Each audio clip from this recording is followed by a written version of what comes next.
সরকারকে বারে বারে মিনতি করে বলবেন আমাকে কিছু দিয়েন না, শুধু আমার নীতিটা ঠিক করে দেন, এই কাজটা করে দেন, এটা দিতে হবে ওটা দিতে হবে, বিশেষ করে টাকা দিতে হবে, জমি দিতে হবে, হবে তো অবশ্যই লাগবে। কিন্তু যেই সরকার এটা দিতে শুরু করে ভুল লোকগুলোর সামনে এসে দাঁড়ায়, ওরা সেটা তারা নিয়ে যায়, আসল লোক আর পায়।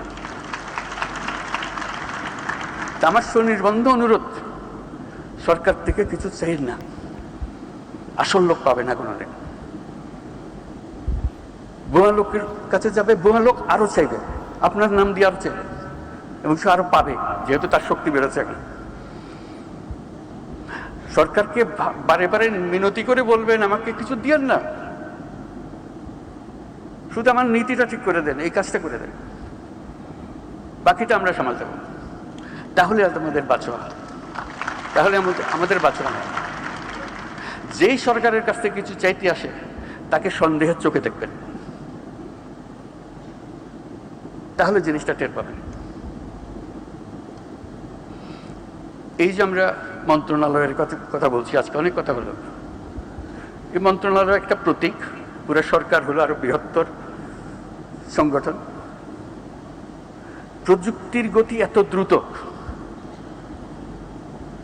প্রতিটি প্রতিষ্ঠান, প্রতিটি নীতি প্রণয়নকারী দ্রুত গতিতে ইরিলেভেন্ট হয়ে যাচ্ছে। কারণ সে বসছে যে সময় যে উদ্যোগ নিয়ে, সেটা কালকে পাল্টে যাচ্ছে, সে কিন্তু পাল্টাচ্ছে না। কাছেই ওই পথে নিয়ে যেতে হলে ওই যারা চোখে দেখছে পরিবর্তনগুলো, তাদেরকে ঠেলে ঠেলে এদেরকে নিয়ে যেতে হবে।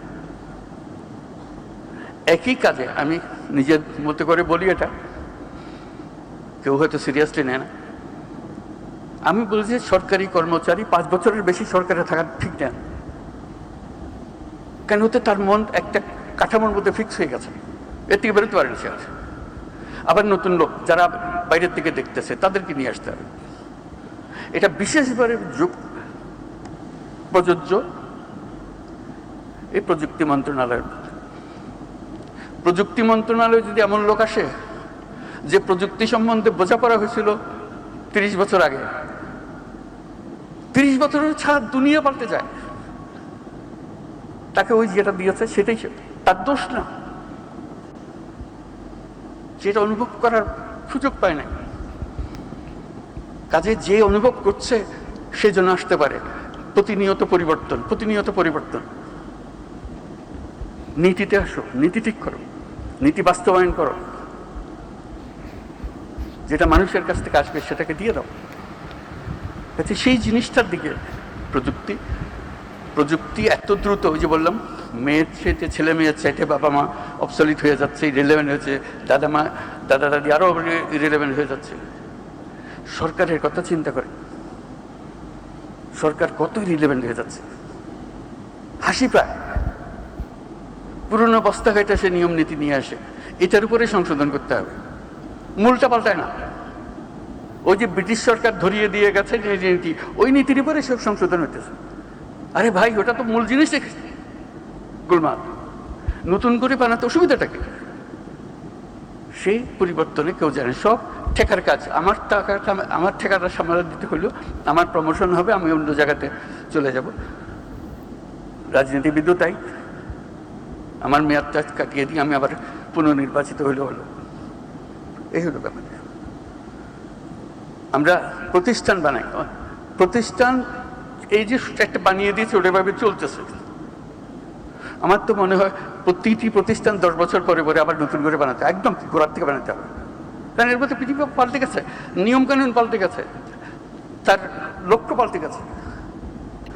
সরকারের ধর্ম হইল পুরনোকে আঁকড়ে রাখা, আর প্রযুক্তির কাজ হলো সেগুলো ফেলে দেওয়া। এই যে দ্বন্দ্ব, এই দ্বন্দ্বে কাকে জিততে দেবেন আপনি? উত্তর তো পরিষ্কার, প্রযুক্তিকে জিততে হবে, না হলে আমাদের জিত নেই, আমাদের শেষ, আমাদের ধ্বংস। পৃথিবী আমাদের দিকে, আমাদের জন্য কেউ অপেক্ষা করছে না। আমরা আমাদের নেতৃত্ব দেওয়ার কথা,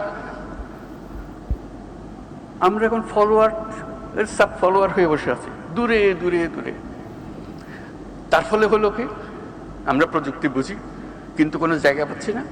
বাংলাদেশ একটা বিষয়ে পৃথিবীর চ্যাম্পিয়ন এখন।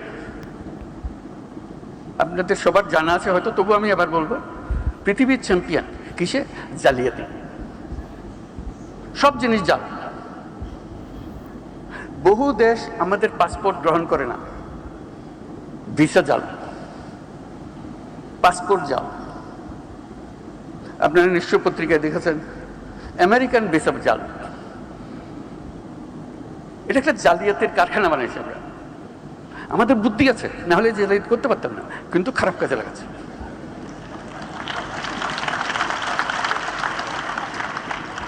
যে জালিয়াতি করতে জানে তার কাছে অনেক ক্রিয়েটিভিটি।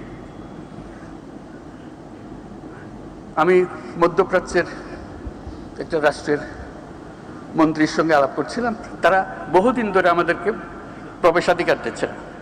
বাংলাদেশি কোনো মানুষ, শ্রমিক বলে কথাটা, কোনো মানুষকে প্রবেশাধিকার দেবে না।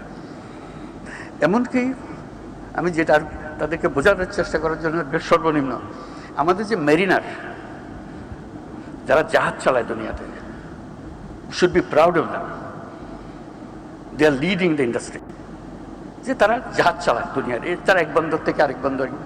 সেই উপলক্ষে তাদেরকে ওই দেশের বন্দরে যখন জাহাজ আছে তখন কয়েকদিনের জন্য তারা ছুটি পায়, শহরে গিয়ে একটা ঘোরাফেরা করে আসা যাওয়া করতে পারে, জাহাজ ছেড়ে স্থলে আসতে পারে। ওই দেশে তারা আমাদের বাংলাদেশি নাগরিক হলে তাকে নামতে দেওয়া হয় না। আমি শুধু মিনতি জানালাম যে বেচারা জাহাজে জাহাজে ঘুরে, অন্তত তাদের জন্য একটা পারমিশন দাও। বলতে আমাদের নিয়ম তো সবার জন্য প্রযোজ্য, আমরা কি করি? তুমি আমার আবেদনটা গ্রহণ করো, শুধু তাদের জন্য দাও, আর যদি মনে করো সবার জন্য পর উন্মুক্ত করবো। তো কয়েক মাস পরে শুনলাম যে তারা মেরিনারদের পারমিশন দিয়েছে। একটা দুটা দেশ না, লম্বা লিস্টে যাদের দেশে আমাদের প্রবেশাধিকার নাই। ওই মন্ত্রী যার সঙ্গে আমি মেরিনার নিয়ে আলাপ করলাম, সে বলল যে দেখেন আপনি বন্ধু মানুষ, আপনাকে পুরো জিনিসটা আমি বোঝাবো।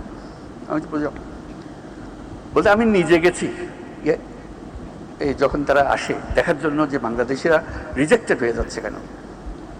তো নানাজনের কাগজপত্র দেখালো, শিক্ষার সার্টিফিকেট ভুল, জালিয়াত।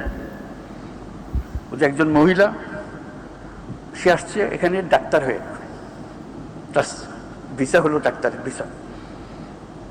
আমি দেখে বুঝলাম ডাক্তার হবার তার কোনো ক্ষমতা নাই, তার চেহারায় বলে না ডাক্তারের কিছু আছে। তা আমি জিজ্ঞেস করলাম আপনি কোন মেডিকেল থেকে পাশ করেছেন? তখন কাগজপত্র গাইতে আর জন্য বের করে দিল মেডিকেল সার্টিফিকেট। তো স্টাফরা বলে স্যার এটা জাল, এটা ভুয়া, বাকি সমস্ত সার্টিফিকেট তার জাল। সে বললো যে আমার অ্যাসেসমেন্টে সবোধ কাজ যেটা শেষ পর্যন্ত করবে, আমি ঢুকতে পারমিশন দিলে সে গৃহকর্মী হবে, কিন্তু নিয়ে এসছে ডাক্তারের সার্টিফিকেট। কি হবে আমাদের? এই প্রযুক্তির কথা বলছি যে এই প্রযুক্তি সে জালিয়াতির কাজে লাগাবে। যদি না আমরা আগের থেকে আমাদের নিজেদের সংশোধন করি, এই গোড়াগুলো কেটে দিই। হাজারে হাজারে মানুষ, নানা ভুয়া, সবকিছু ভুয়া, পারমিশন ভুয়া, ব্যাংক সার্টিফিকেট ভুয়া, এবং আমরা ইস্যু করছি সেগুলো, এবং জেনুইনলি ইস্যু করছি। যেখান থেকে যাবার কথা সেখান থেকে ইস্যু করছি পয়সা। কাজেই আমাদেরকে প্রযুক্তিতে আসতে হলে ন্যায্য জিনিস নিয়ে আসতে হবে। জালিয়াতির কারখানা, এই দেশ জালিয়াতির কারখানা হবে না, হবে না।